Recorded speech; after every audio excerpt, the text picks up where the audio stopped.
Hello, Algebra 2. Well, today we are going to start our next unit, actually our last unit of the semester. We're going to be dealing with rational functions and complex fractions. That's the name of the unit. We're going to start off first by looking at rational expressions. And what is a rational expression? Well, it's simply a fraction where both the numerator and the denominator are polynomials.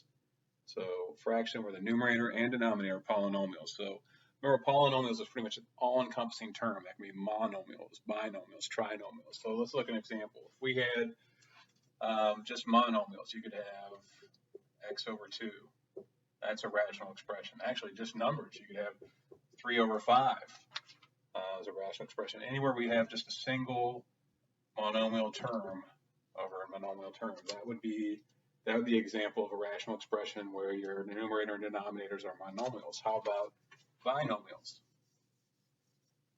You could have 2 plus x over 3 plus y. And I think you're kind of getting the gist of it, hopefully. 4y plus 2 over x minus 7. That's another example of a rational expression. Okay, so they could have one variable, two variables, no variables, whatever it may be. You may get trinomials in here. We have x squared plus 2, I don't know, minus 6. With an x in there. Okay. You might have x squared minus 4. Maybe you're going to be asked to factor these. Okay, so it doesn't always have to be a trinomial over a trinomial. It could be, like in this example, a trinomial over a binomial. So this is rational expressions. This is what we're going to be dealing with.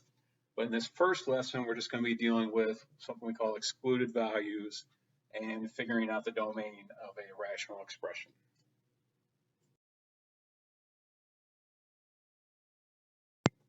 Okay, so the first thing we're going to look at is an excluded value. And what is an excluded value? A number which makes a rational expression undefined. Well, that's the definition, but what does it mean? Okay, if you have a fraction, let's just say you have x up here, what can you never, ever, ever have in the denominator of a fraction? And that would be 0. The denominator can never be 0. This is what is going to make that fraction undefined at a certain point, at any point. You cannot have a 0 there. So when I'm asking you to find the excluded value of a rational expression, let's look example at this one here, x squared plus 7 over x minus 4. Okay. And I asked you to find what's the excluded value of this rational expression. Well, what I'm asking you is what number makes this rational expression undefined, and that's going to be any number that makes this denominator equal to 0. So we just take whatever a denominator is and set it equal to 0. So x minus 4 equals 0, or x equals 4. 4 is your excluded value. And you would just write it like that. Okay. How about if we had, say, a value of x plus 8 over x squared? How about just x squared? What are your excluded values there? Well, it could be x squared equals 0. So x would equal 0.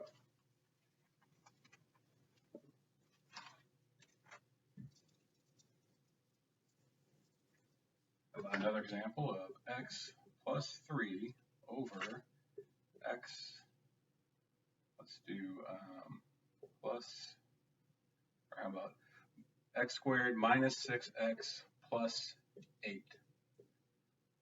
Okay, x squared minus 6x plus 8.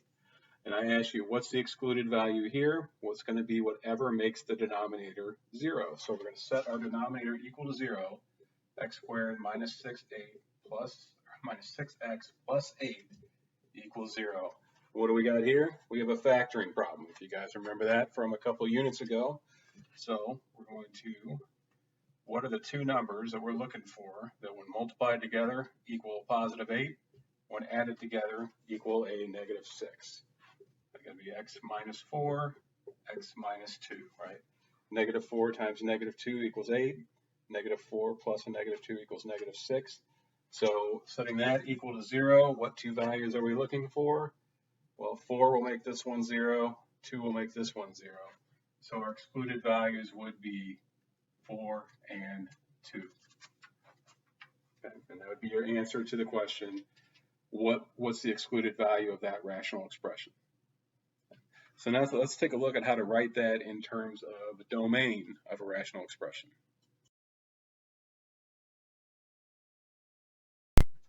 Okay, so when we're looking at a domain, what are we looking at? It's all the possible inputs of a function. And if you remember, I think back when we were talking about function notation, we kind of looked at the function as a machine that we'd input an x value and out came the y value. So it's all the possible inputs, or basically all the possible x values that can go into a function. And when I'm talking about the possible inputs, what I mean by that are the values of x that when I input it into that function or that expression are not going to cause it to equal 0 in the denominator. So we basically have to take out those excluded values in the domain. You want to write that a certain way. So let's look at a few examples here. There's a couple examples here. If I had f of x equals x squared plus 11 over 8. Okay. So in this case, what is my domain here? Well, it's all the possible inputs, all the possible x values that I can put in here and still have a defined output. Are there any excluded values here? Well, I can't set this thing. 8 cannot equal 0. So when I have a denominator, it's just an integer, then that means that all real numbers are okay.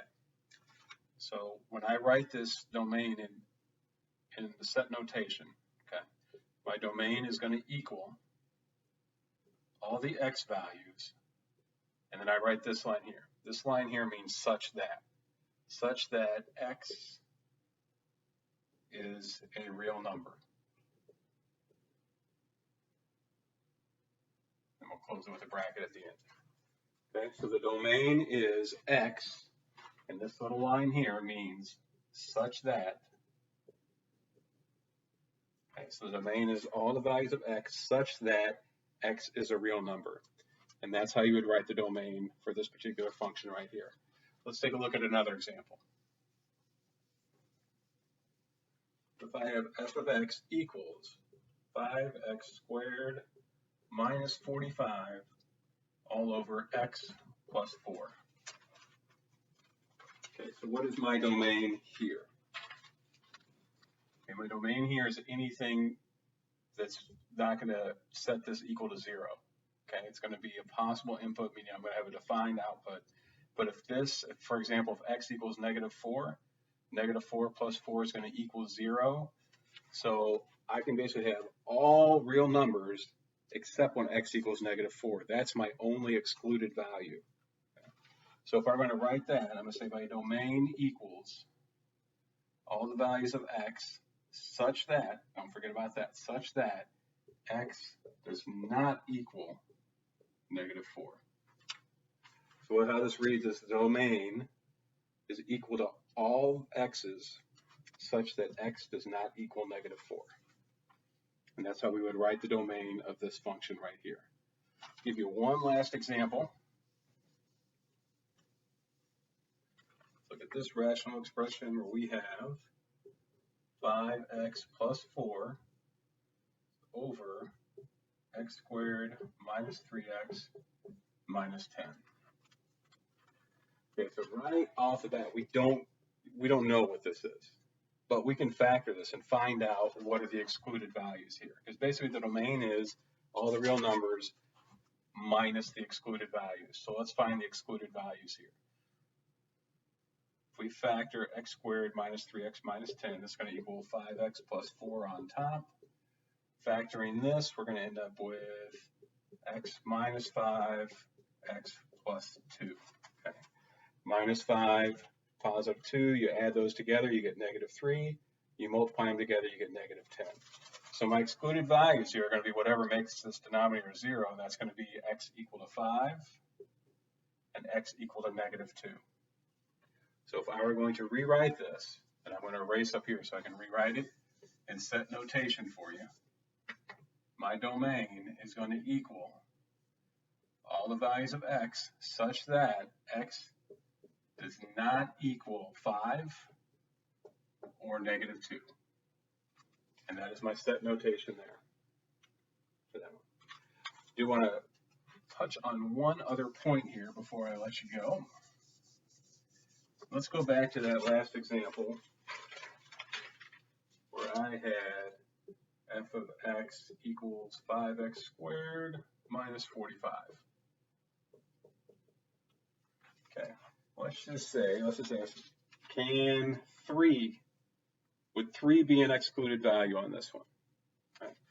If I put 3 in here, my denominator is 7, so I'm good there. But what about putting 3 up here? 3 squared is 9, 9 times 5 is 45, 45 minus 45. I would get 0 over 7. If I plugged in 3 here, I'd get 0 over 7. So that one equals 0. And that's okay. 7 is a perfectly acceptable answer. You just can't have 7 in the denominator. So 3 is okay. Negative 4 would be bad because negative 4 would make the denominator 0. I just wanted to touch on that. You can have 0 in the numerator. You just cannot have 0 in the denominator. Okay, so if you have any questions, please send me an email.